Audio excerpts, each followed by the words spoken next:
question 14 is 4 marks. The question says Ricardo is going to play one game of badminton and one game of tennis. He can either win or lose each game. Okay, the probability that he will win is 0.7. The probability that he will win tennis is 0.4. Complete the probability tree diagram. Alright, to do this question, let's look at this.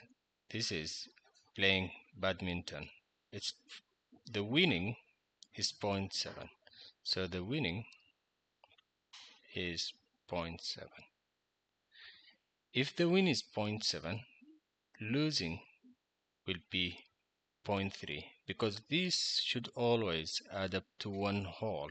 If you do 0.7 plus 0.3 is one whole. Now let's do the same for tennis.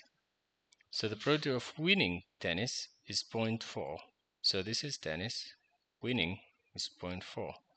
What do you think losing will be? It should always add up to one whole. If winning is 0.4, losing is 0.6. And here we will repeat the same because it's still tennis, so it's 0.4 and 0.6. This is 2 marks. Now let's read the question.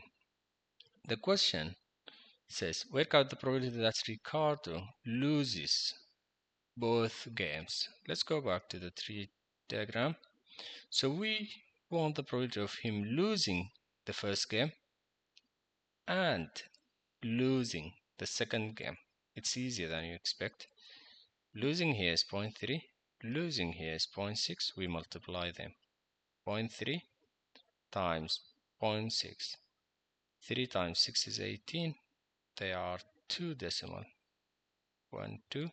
So the answer is 0.18, 0.18.